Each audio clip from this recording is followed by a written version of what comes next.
and welcome back to my channel. So I'm on a filming mode today because today is filming day. So I have about 60 videos to film before I go on my vacation. So, and it's also really hot. So, yeah. So today we'll be doing my September book releases. So let's just get going. Also, if you like this kind of vacation, let me know. I kind of like how the books are behind me.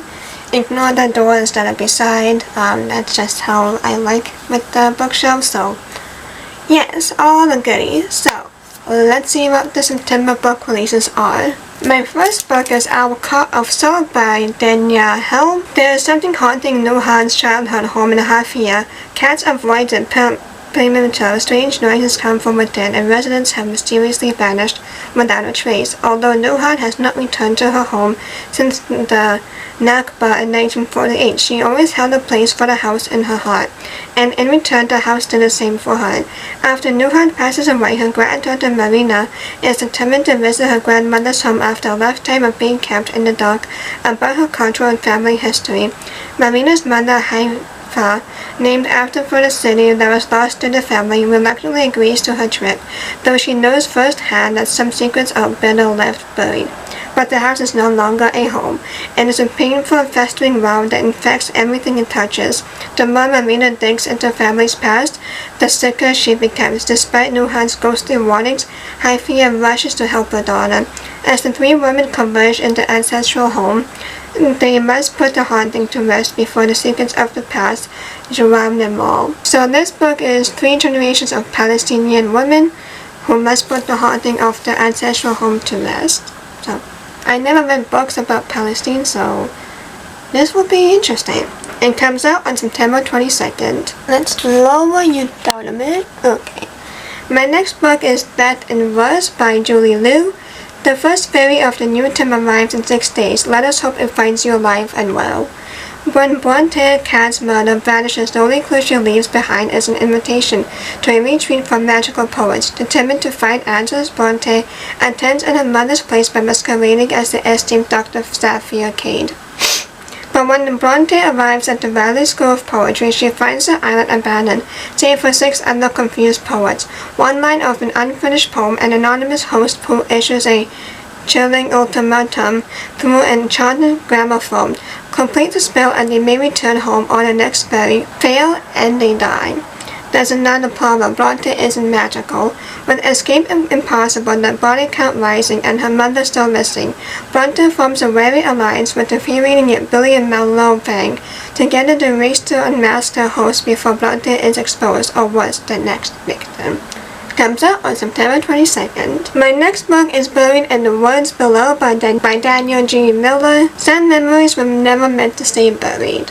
When Charlotte Hoffman's picture-perfect career implodes overnight, she retreats to the one place she swore she would never return, Big Island, Minnesota, home to her childhood best friend Olivia Parker, and the place where her life first fell apart. 18 years ago, tragedy struck, and Charlotte's blamed herself for that bloody night ever since. Now she's back, staying with the Parkers in the isolated lakeside home, surrounded by dark woods shrouded in mist and the decaying remains of a log-abandoned amusement park. But something isn't right. The Parker's young twin girls whisper about ghosts in the trees. Threatening notes appear on doors. An old carousel screams in the wood. And every night the island claims another victim. As Charlotte wades ever deeper into danger, she can't shake the feeling that someone brought her back to the isolated island for a reason. Someone who wants to finish what was done all those years ago. Comes out on September 1st. My next book is The House of Gardenias by Isabella Cañas. 16-year-old Minerva has spent her whole life in the slums of the capital city of an unnamed country that resembles colonial Mexico. Though she lives in the shadow of constant government turmoil, her empty belly and her father's brutality don't leave time for politics, especially since her older brothers ran away. Minerva can't take another beating or miss another meal, so she flees to a wealthy loyalist neighborhood to win a job as a lady maid to an elderly window. Encarnacion de Vel, okay, I'm sorry if I said that wrong, the proud Axebec widow, form an unlikely duo. They are both survivors in their own ways, stubborn and used to being underestimated. For a time, Minerva is happy. She has food and safety in the house, lit and warmed by magical chispa. Why should she care who runs the country or how her employer afford the magic? But when the viceroy sweeps back into power on a wave of horrific bloodshed, that sweeps away any hope Minerva had of seeing her brothers again, and Carcagnon retreats to the Val's mountainside and taken the Casa della Gardenias. Minerva finds herself surrounded by dozens of more experienced servants and the cruel, scheming younger della Vales, but the living are the least of anyone's worries at the Casa della Gardenias. And soon Minerva discovers that this ancient estate is home to forces far older and more bloodthirsty than the fascist del Vales or the liberal guerrillas amassing in the surrounding wilderness. Comes out on September 29. My next book is Tempest by Victoria Aveyard. It's #1 book in the Libyan Sea. May the sea always sing for you. Cat Rose knows what it is to live in two worlds, and 2 times before as Lady Catherine Rose of the Meridian Empire chained to a loathsome lord with a dwindling fortune, and after as the Widow Rose, queen of a pirate hamlet in the Libyan Sea, determined to be the master of her own fate. But tide turns and winds change. The Meridian Empire looms on the horizon, the full weight of a navy, falling on the Libyan bed, on reclaiming the wealthy colonies and crushing the pirate republic once and for all. Ship after ship is captured, save one for one. Captained by a pirate who continually evades both News and the Blade, the legendary Valerian Kane. With his fearsome ship and uncanny connection to the Song of the Sea, Valerian is the only man who might rally the pirates who remain, the only man who threatens empire, and the only man Cat has ever loved, blazing in and out of her life like a star. Desperate for victory, the Empire offers Cat devastating choice: bring them Valerian or hang. In truth, no choice at all. But Cat Rose is nothing if not a survivor. A storm is rising on the Libyan Sea. The question is, what will leave in its wake? Comes out on September 8th. My next book is The Wedge Divide by Adeline Grace. Aureliel Chanteloun was born to serve. Raised as a knight in a kingdom ravaged by demons, she spent her life honing her brain, driven by the memory of the monsters who tore her family apart and by the knowledge that she is one of the few who can stop them. If Aureliel can claim her first skill, she will inherit a legacy passed down through the Chanteloun, a soul born with Uriel, an angel whose power is vital to her kingdom's survival.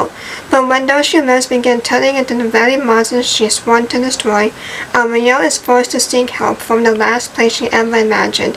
Desperate, she forges a second and far more dangerous bond with Serene, a demon she can hardly trust, but who claims to know how to end the war for good. It comes out on September 22nd. My next book is Bodies of Magic by Freya Musk.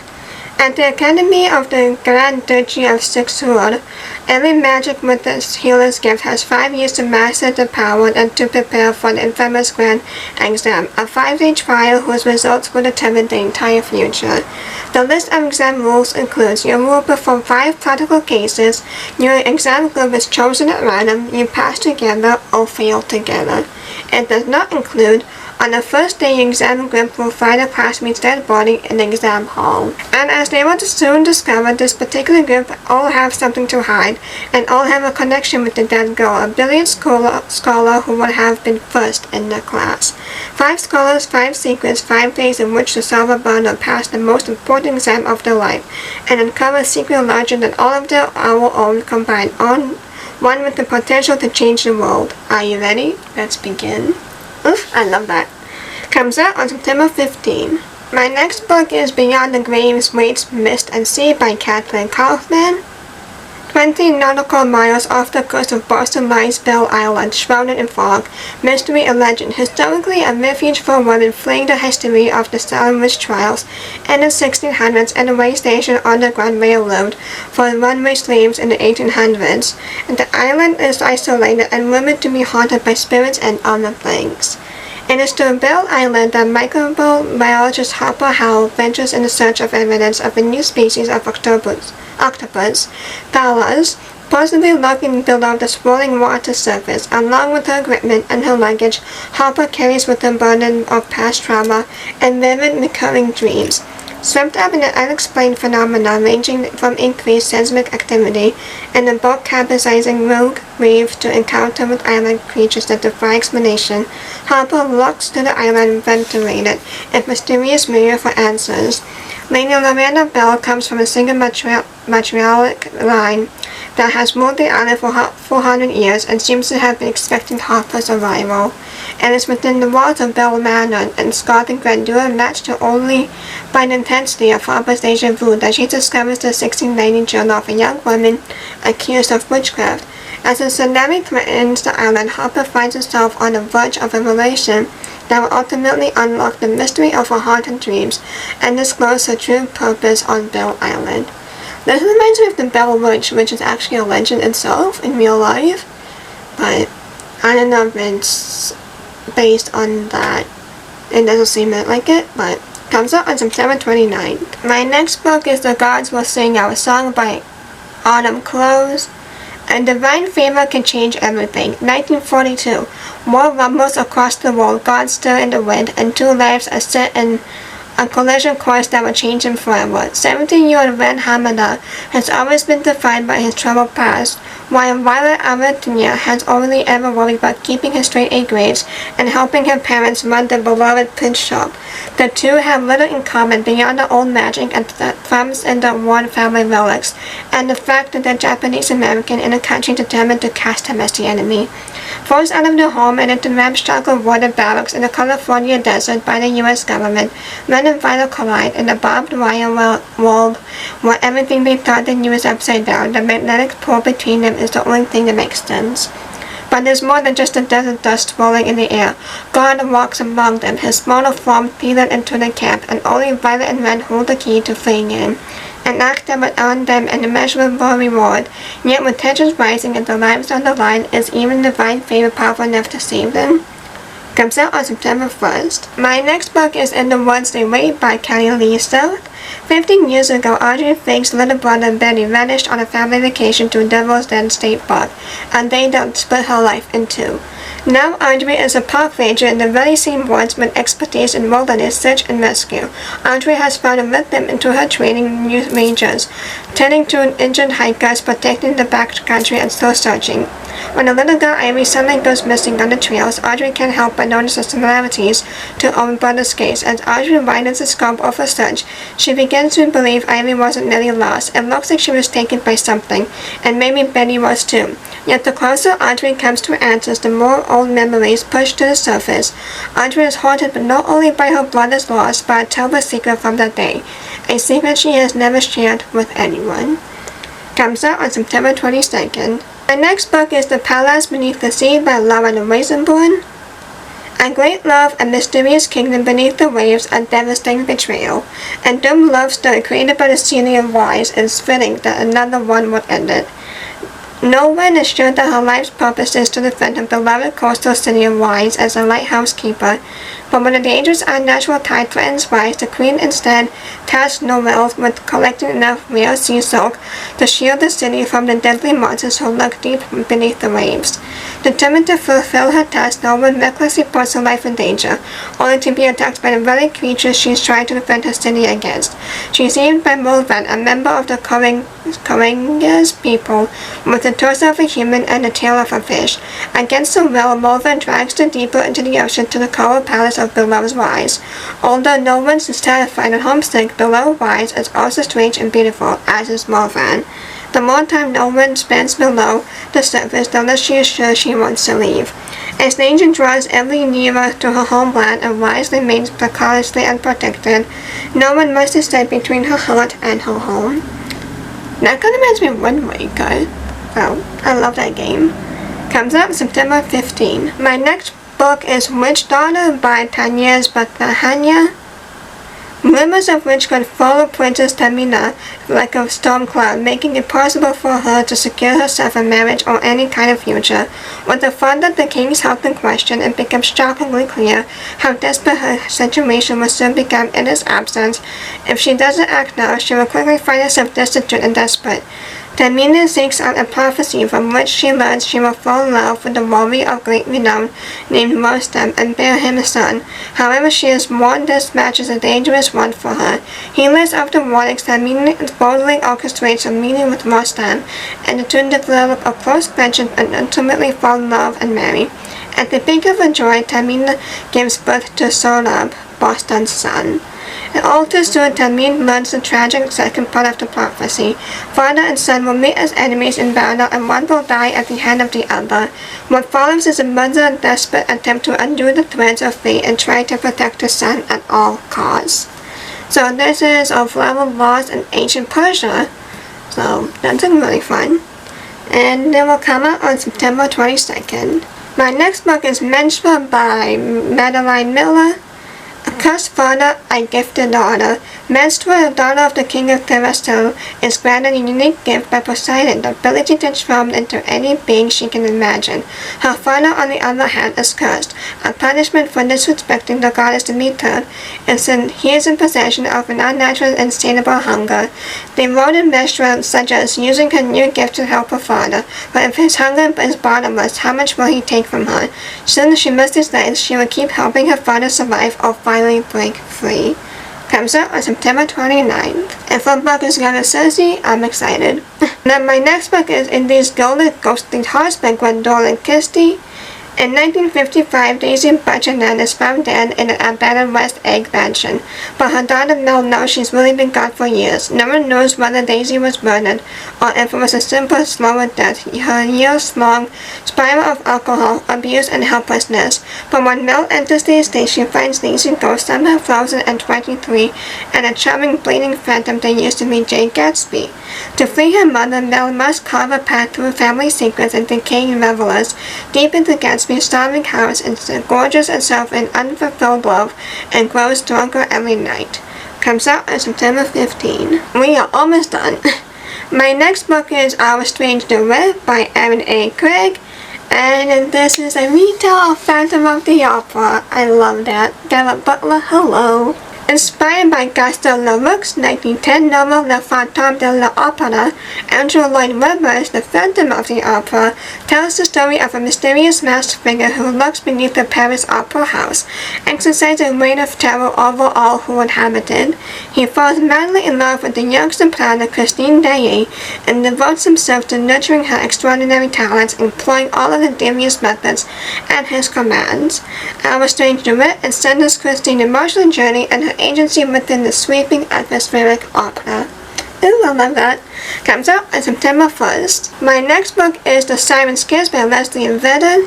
3 years ago, this short Lee laid hands on the legendary ruby, the Siren's Kiss, and suffered the wrath of the sea god, Red-Headed Roger. Now bound as captain of his cursed ship, the revenant engineer Lee hatches a plan to win her freedom.